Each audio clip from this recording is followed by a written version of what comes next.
I'm invited to speak at a conference in Kansas City, Missouri about ministering through a hurricane.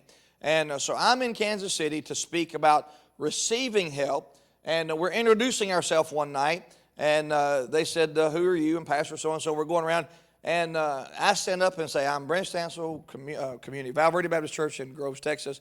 And this big, tall, bald man that I had no idea who he was stood up and said, Brent Stansel. I looked at him, and it was Greg Rife. From there, a relationship formed. Greg had got a burden, and I don't know if you don't have to tell this now because we get into it, but Greg got a burden during Katrina that somebody's got to motivate fundamental Baptist churches to help in time of need because the gospel door is wide open. And from a volunteer to take a few loads of food down to now years later and multi-millions of dollars through ministry, and God has just expanded. I want you to meet him. I've told John Anderson, I've told Richard Wallace, I've told Greg on all different occasions, we all need to get together because our philosophy of ministry is so similar.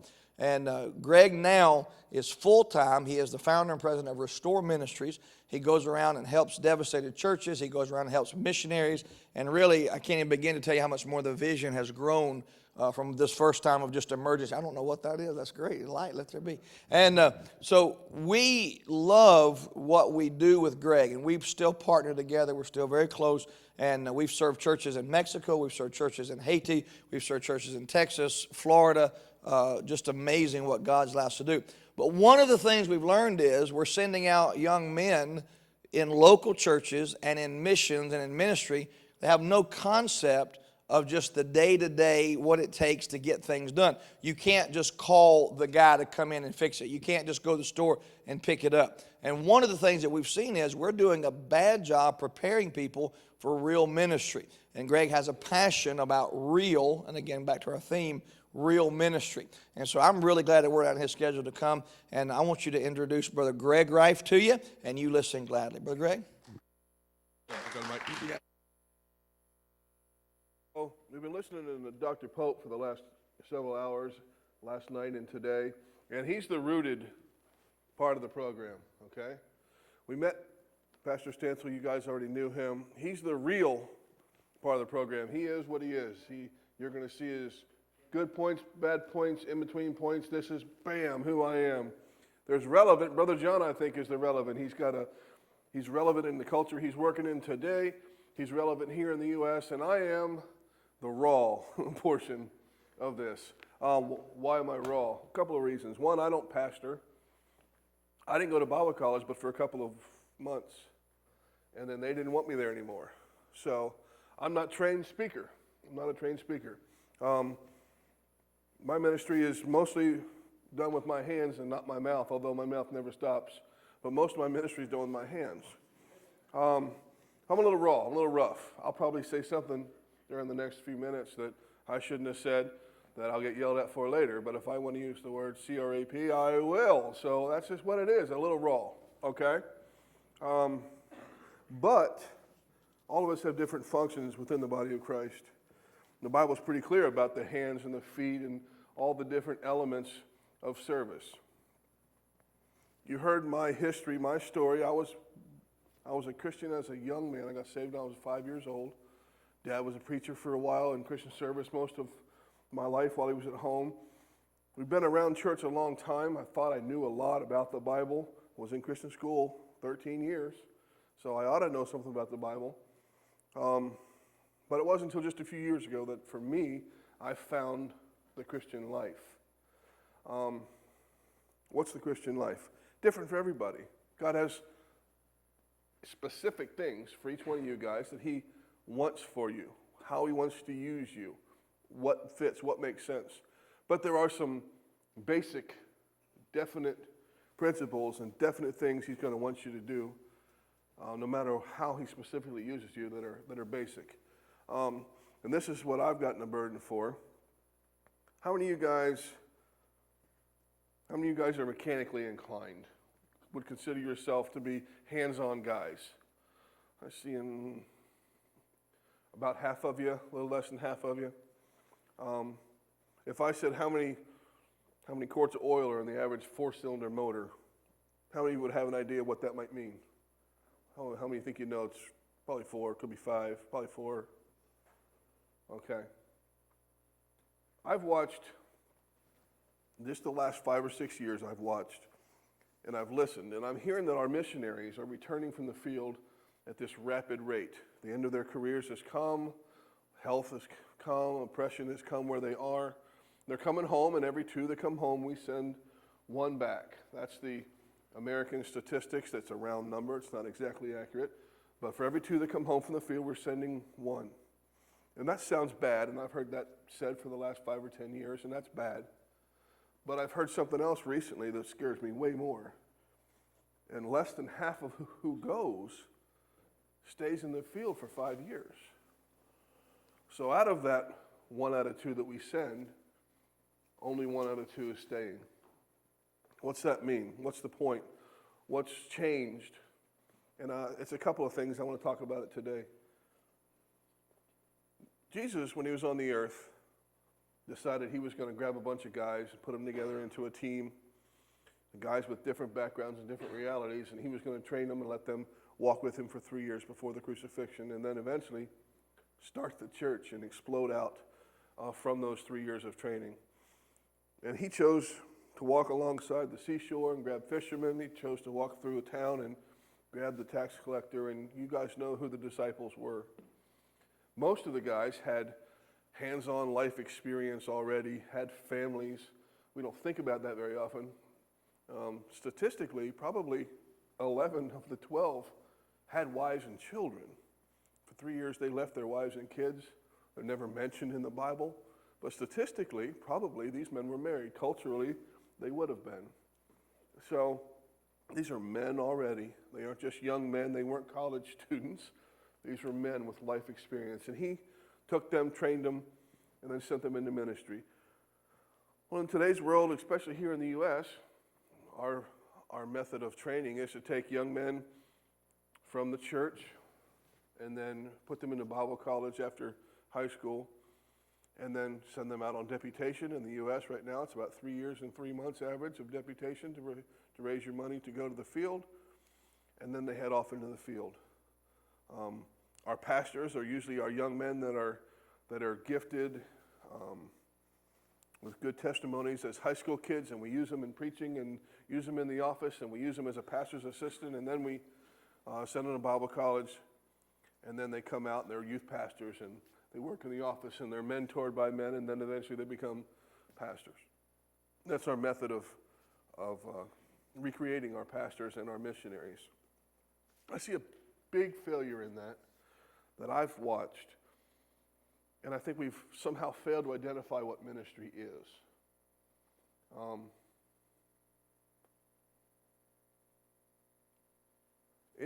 On this platform, I guess maybe a year and a half ago, we had a conversation during a missions conference with a couple of missionaries, and just trying to get a basic idea. What is missions? Give me a basic, what was your normal day like? What was your normal month like? What was missions? You're a 15-year veteran, you're a 25-year veteran. In one case, it was a retired missionary. What's reality for you now that you've been there, done that? Give us some facts. And something jumped off of this platform for me and Pastor Stansel that was really clear. Both of them said, well, we spent much of our time just surviving. Now, on the mission field, depending on where you are, that makes a lot of sense. I spent about 2 years of my life in Haiti, and after the earthquake, doing work there, and I met all kinds of missionaries all through Haiti, and a lot of my reference point is to a third world country environment, is to that. Now, so you guys are in London. To us, it's the mission field. You guys, it's your homeland. You're in the mission field today. I get the difference, but London's not Haiti. It's a long ways from Haiti. London's different than what I'm used to, but you couldn't call it a third world environment. It's a wonderful, developed country that has what I would call a regular civilized society, where Haiti doesn't. But I met people all through Haiti, farmers' wives, pastors, contractors that went over to do a job for a company and ended up giving up their position in that company and becoming missionaries. And I noticed something. 70% of the time we're just trying to survive. That sounds like an understandable, normal thing for a missionary in a third world environment. But it really has nothing to do with a third world environment. It's worse there. Definitely you spend more time doing that. But ministry is 70% we're doing what we need to do in order to operate the machinery of life, especially as a pastor. Pastor Stansel, how do I say this kindly? He has very little skill with construction. He does not, when he swings a hammer, his fingers turn black. It's just who he is. When I swing a hammer, my arm gets tired because I'm used to the nail gun. But, okay. He does not have a gift of construction. When I first met him, he had little knowledge of construction. Today, 8, 9 years later of getting to know each other as adults, he has construction ability. Still can't go ahead, ask him to pound a nail. You'll have fun watching. But he has construction ability, because how many years of your life, of your ministry, do you think you've been under some type of physical construction? Most of it. You got a house out here right now that the ministry here just bought. It's being tore apart in the afternoons and weekends. It's got a plan. There's 400 other projects going on at the same time and 200 more that you wish you could do. Physical work is reality. The buses break down all the time.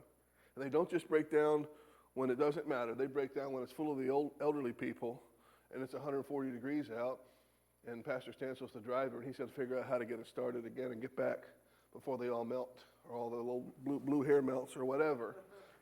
It's got to happen right now. I got to know something about mechanical, and I'm a pastor who doesn't want to deal with the mechanical and the construction reality. It's life. It's reality. Well, if you went to Bible college, straight from church, from a church life, from a typical city boy life to Bible college, and you're taught all the wonderful, deep-rooted biblical truths, and then taught how to project those to your people, and how to train and how to learn, and then you head out into ministry, and you don't have any of those physical gifts, it's a great opportunity for failure. As a missionary, you're alone. Like Pastor Stansel said, you don't call Jiffy Lube in Africa. There's probably one over there, but it would be pretty impressive what it is. Jiffy Lube in Haiti means you pull your car up, they reach up there with a wrench, not a wrench, but a pair of pliers, something that fits everyone's car, and they crank on it, the oil drains out, crank it back up, and then they go over and they decide which oil you want to put back in your car. None of it's new. The only question is, how black is it? And literally, you pay based on the color of the used oil in front of you. There's not even new oil to sell at most of them.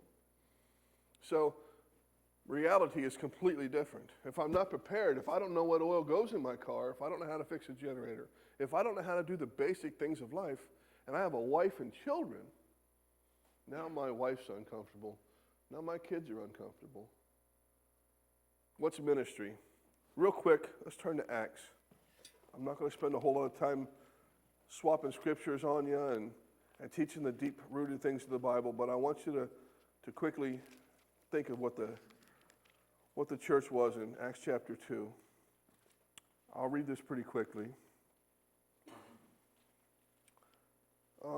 Verse 41, then they that gladly received his word were baptized, and the same day there were added to them about 3,000 souls. Pentecost, boom! It's not just a small group of people. It's not just 12 men and some family members. It's not just a few people that have learned and accepted Christ. There's 3,000 people. Many of them headed off back to their hometowns and whatever. But verse 42, they continued steadfastly in the apostles' doctrine and fellowship, and the breaking bread and in prayers. Fear came upon every soul, and many wonders and signs were done by the apostles, and all that they believed were together, had all things in common. They sold their possessions and goods, parted them to all men as every man had need. And they, continuing daily with one accord in the temple, breaking bread from house to house, did eat their meat with gladness and singleness of heart, praising God, having favor with all the people. And the Lord added to the church daily such as should be saved. Mental picture here. This isn't something that I'm asking you guys to do. I'm not asking you to go out and sell everything and become a guy that gives everything away and then floats through a giant group of people. This was early days of church. They thought Jesus was coming back in a few weeks. You understand? That's why that was so easy for them to do. They literally believed they didn't have to worry about retirement because Jesus would have come back long before that. The apostles believed that. We no longer believe that. We believe it's possible Jesus could come back any second. But we don't live like that's actually an expected reality. But think this through. If we're going to live the New Testament early church model, if this is who we're going to be as a family, if this is what we're going to do, and this is how we're going to attract people to Christ, it says the fear came upon them in one passage here in this chapter, and another one, that they just respected them. They saw them and they were drawn to it. That was service. That was giving. That was your problems are my problems. Your worries are my worries, your fears, your burdens.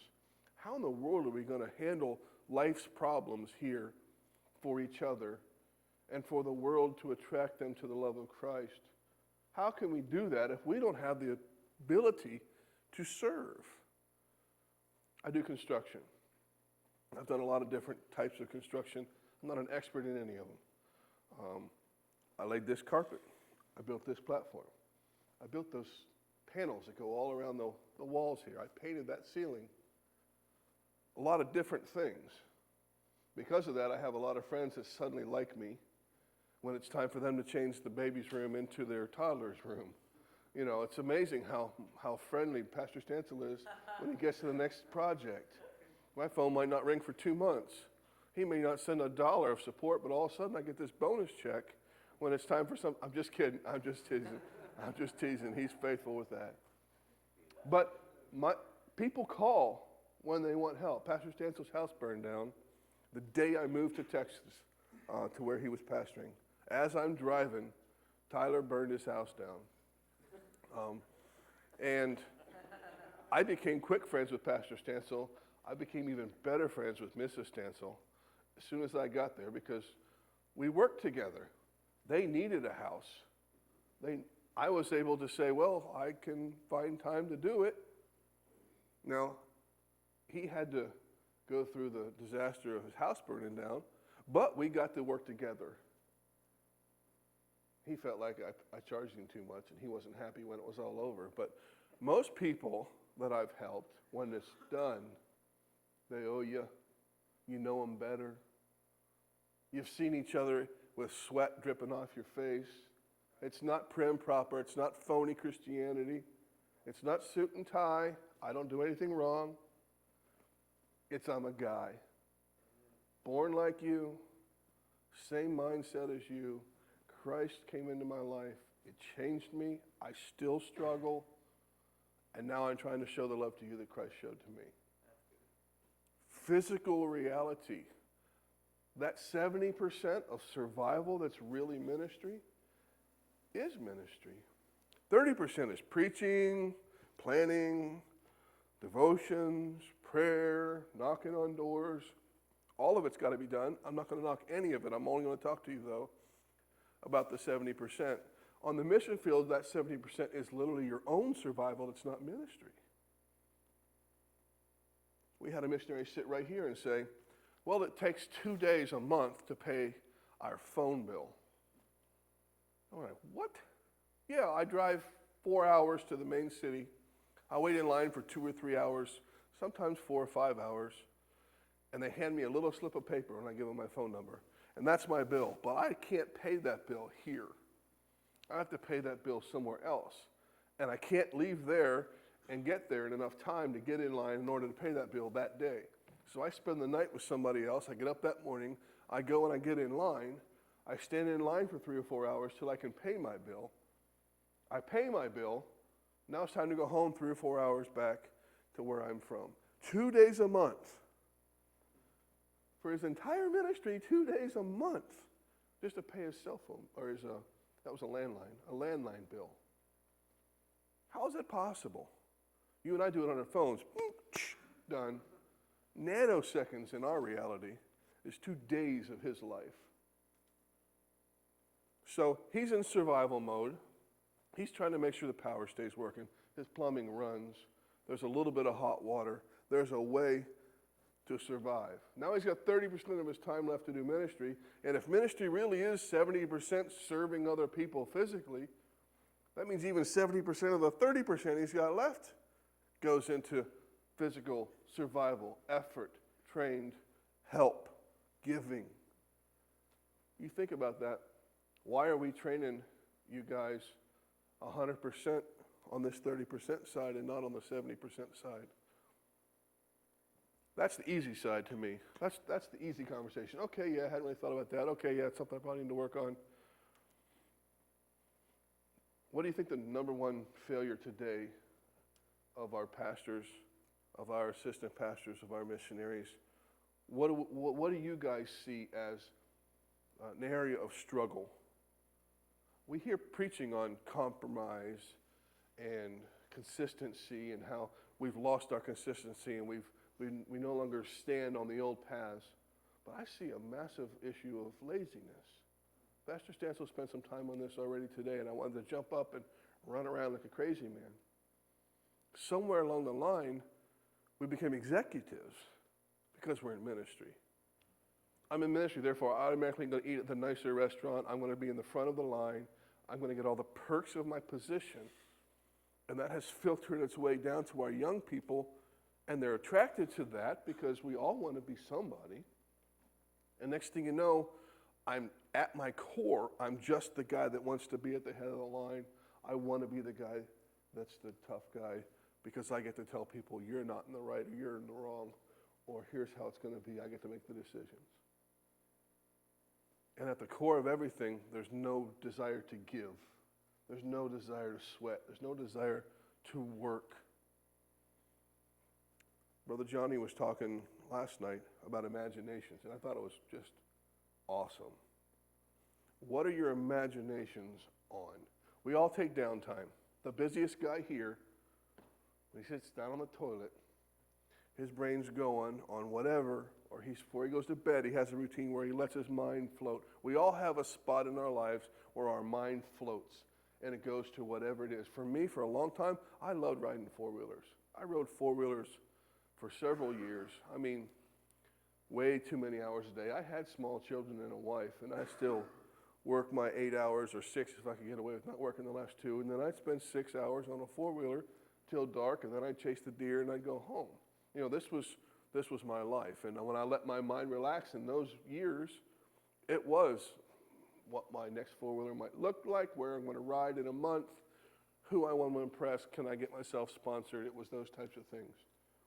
Before that, even as a young married man, I had a teenager's mentality, a teenager's mindset. I loved playing with like those little G.I. Joe men. You know, their arms and legs move. You can even bend their arms and bend their knees. You guys don't see a whole lot of that. But, man, in my day, those G.I. Joe men were bad. I mean, had little plastic guns that were like so much more cool than even real guns would have been. They had bazooka mounted here and a grenade launcher over here. And, you know, man, these guys, you could crouch them in any position and put them behind a rock. And I was 19, 20, 21 years old. And I promise you, I still, in moments, I played with them. Sunday afternoon, everybody's sleeping. And I'm in my, NASCAR's on and my brain's turned off. And I did. I got them out and played with them, I promise you. That was my lazy mind mode. That was where my imagination went to. Today, I'm all grown up, right? I'm old, bald, fat, slow. I don't play with little men anymore. That's not what I want to tell you. Don't worry. I'm not going to tell you I still play with little men. I wouldn't tell you if it was true. So, where does my imagination go? In the last 3 or 4 years, there's been a massive change in my imagination time. I don't mean that it was perverted before and now it's spiritual. I'm not talking about that. I'm talking about I've found a new set of priorities. When I dream, when I envision things, most of the time it's about how to better do what I'm trying to do, what I think the Lord wants me to do. It's how to solve a problem for somebody else, or for myself, for my own ministry, for my kids, whatever. My imaginations have changed. Now, some of it was intentional. I had a lot of pressure on me.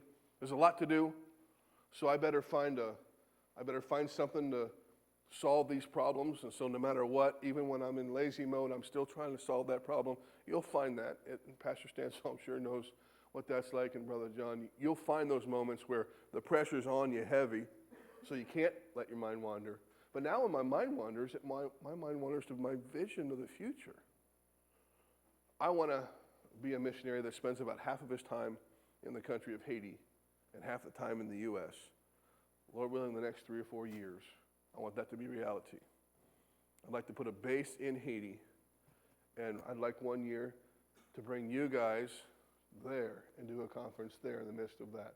Maybe it's not this specific conference, but the same people are going to be invited, and it's going to be a missions, totally missions emphasis, a service missions emphasis. And I want to bring kids in from college all around the country that are in a missions program already.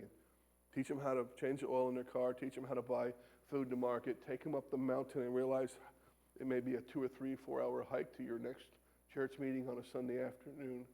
That might be reality for them, I don't know. But a reality-based 2-week time of what missions is. My mind works on that all the time. I've rethought it and rethought it, not because I'm going to come up with a perfect plan and then just institute it, because the Lord's will is all over that. But I have to prepare myself for it. Where am I weak? What are we going to need financially? What are the areas of focus? Where's the strategy of that? That's work. My imagination has become my work. I'm not a workaholic, although some people might say I am. I work a lot of hours. I'm a worker guy. But my life is now made up of that, where it used to be I went to work and then I got to play. So what's the point? What are you standing here telling us, Brother Greg? What's your imagination right now? Do you do what you have to do so that you can get back to the video game? Man, that's one that just bugs the fool out of me. My boys, I have teenage boys, 18 and 19, and my youngest, he loves video games. He's not addicted to them, but he has 100 friends that are. And these kids come over, all of them, they come over, and they sit down. They may have to be in church at 9 o'clock the next morning. They still stay up till 6 o'clock in the morning and then stagger through. On a school night, they'd stay up all night to play video games if we let them. Reality doesn't matter. My imagination is the key. My motivation is to please myself. Well, you can yell at them for that and try to change that behavior, but that's a core issue. What are you at your core? Okay, video games are not a sin. They don't speak to me. I'll never be addicted to video games unless it's going around and breaking them, because I could enjoy going around just busting. I think it would be one of the greatest ministries in the world if I just went around and said, hey, I'm here, next house. I mean, that would be great. That and slapping deadbeat daddies around, that would be just great if the Lord would just call me to that. So it's not about video games. That's just my own little personal pet peeve. I don't mean to pick on you if you're a gamer in here and you're hating me right now. It's not about you, not about me. Are you ready to work? Are you ready to live for Christ? You know, there's being in full-time Christian service, and then there's living for Christ. It's completely different. And the imaginations, where are your imaginations, is an indicator to you. Because I don't know your imaginations. You can lie to me all day long what they are. I don't know. Your imaginations will probably tell you where you stand on this conversation. I didn't plan on being a missionary. I didn't plan on coming here. I didn't plan on meeting Pastor Stansel. I never planned on standing in public and trying to speak to you, share my heart. Never planned on any of that. Most of you guys are here because you have a plan of serving Christ. You have a plan of doing something more than just the average or the minimum. You've got a plan. You're a big step up on what I did. Because I planned on serving myself. It was actually a goal. I'm going to make money here. I had my house drawn up. I was going to build. As a young guy, I knew what I was going to do. So, okay, you guys are planning on serving the Lord. You're ahead of me. You're awesome. You're here. A lot of you came from across the stinking world to be here because you've got this plan. I'm proud of you. I'm impressed. But, okay, so you've made this commitment that you're going to do this thing. Are you preparing for it? Truly preparing for it? Do you pay attention when something's being built? Do you pay attention when your car breaks down? When the mechanic says, looks like it's probably this? Do you say, how did you know that? I mean, it only takes a second. I am not a mechanical person. I hate working on motors, cars, and equipment. And I run a ministry full of vehicles and equipment. Ask my wife, I didn't change my own oil ever until I became a missionary. I mean, I don't think I ever did. I changed it with my dad when I was a little kid a couple of times.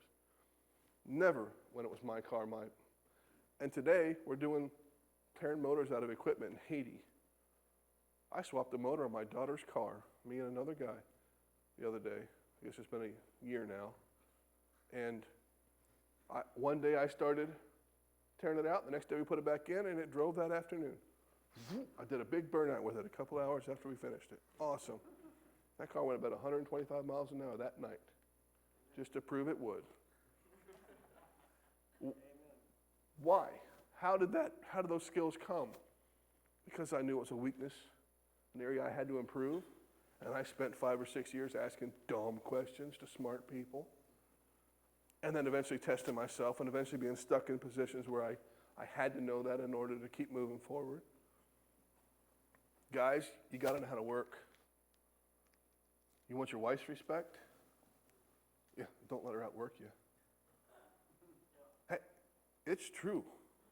I have tons of good friends where the husband and wife have significant issues in their relationship because he's a slug. Good man, spiritual man, disciplined man, only I'm lazy. Don't make your wife run you. Don't make her motivate you. When you see something that needs done, be the first guy in line, not the guy to see if anybody else covers it first. I don't have biblical examples of how Jesus proved this. I don't. Jesus was all powerful. He could have run wide open 24/7 his entire time here on earth. I know when he saw blind people, he felt it in his heart that he wanted to heal. He wanted to improve their lives. And then he did. And he did it over and over and over and over, and thousands and thousands. We only have a few records of it, but if you read the little piece of verse we usually kind of blister over, where, oh yeah, they brought all these people in, and for days he just healed. He didn't heal to show off. After the first two, he'd done that. He was solving problems in those people's lives because he cared, and he acted on it. He had a lot bigger things going on. He was going to die on the cross and save the world. Who cares if somebody goes to heaven blind? Blind seeing on the big scale with his reality, that really wasn't all that important. I got a withered hand. Well, you got a good one. Let me share the gospel with you. That way you go to heaven. The hand doesn't really matter. We're only here for a second. But no, he healed that hand. He witnessed to him. It wasn't just good works. Are you looking for opportunities? Are you preparing for when those opportunities come? Are you willing to put yourself out there where you might not know what you're doing? Are you dumb enough to go to the country of Haiti and not speak Creole in the midst of all the chaos that's Haiti and have to figure out 8 million things? You know who my backup was in Haiti? My comfort zone, my experienced helper? Valerie Stansel. She was there. I was her protector and I didn't know the language? Okay, that doesn't work. She can speak the language but doesn't know. How do you read the people in the midst of chaos? How do you make decisions?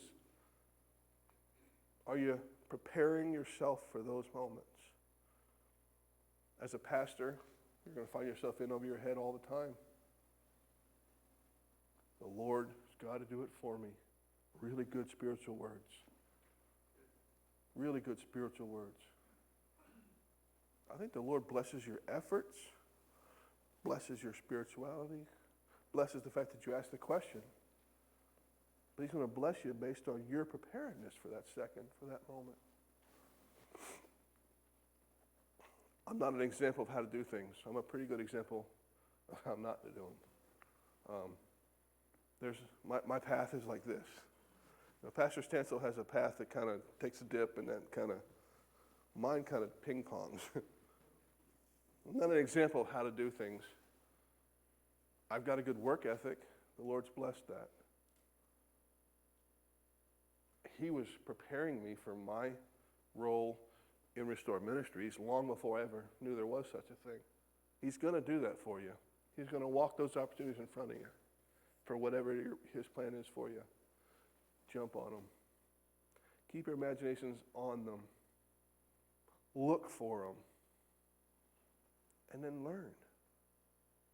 Learn and then sweat. I know a church had a pastor. Church is running and gunning, changing its town for Christ, changing its own people for Christ. Same church a few years later, pastor with the same training.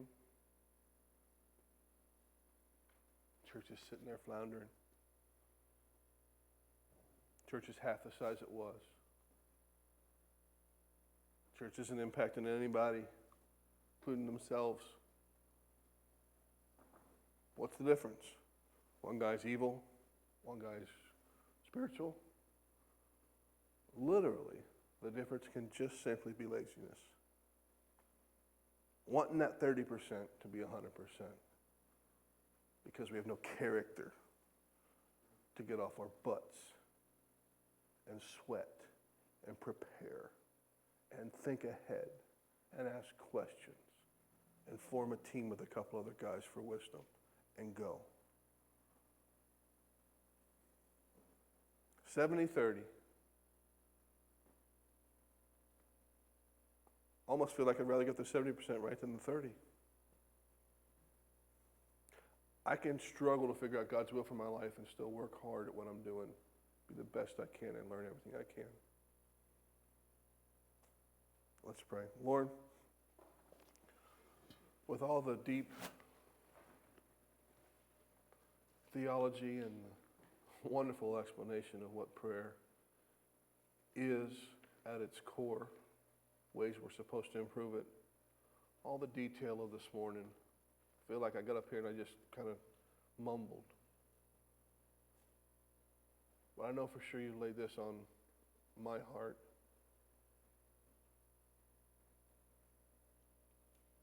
I know for sure we live this life while we're here. We don't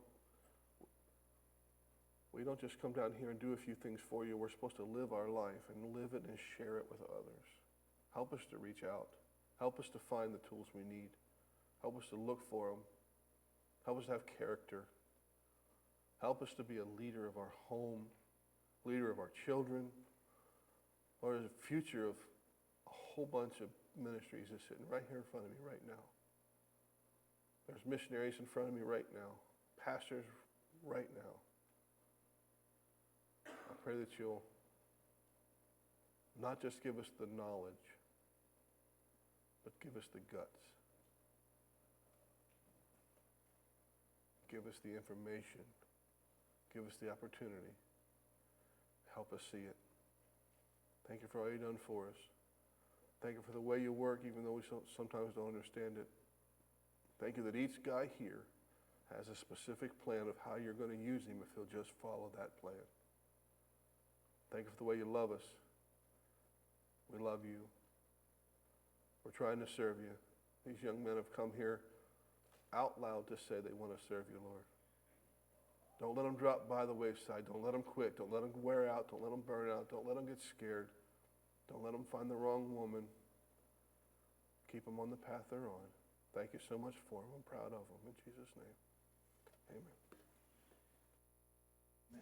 You will, this lesson will hit you after you get into ministry. And you realize that for 3 hours a week you do this, the public speaking. But it's the 7 days a week that you live with your people. And this week alone, and our church has not had a calamity, but this week alone we're gutting a house. We have moved a widow who, actually a lady died who had no family. We've moved her. We're getting her house squared away. We don't have any major building project going on, but we find ourselves always, there's a leak over here, and there's a problem over here, and this person needs that. We found the ministry part is not this. And some of you guys think, oh, I can't wait to get in the ministry. I'm going to preach. It's not. It's the interpersonal. It's the going to the widow's house. It's the helping the guy that doesn't know. And Greg, I wish you'd have told what God's done. We don't have time, to be honest.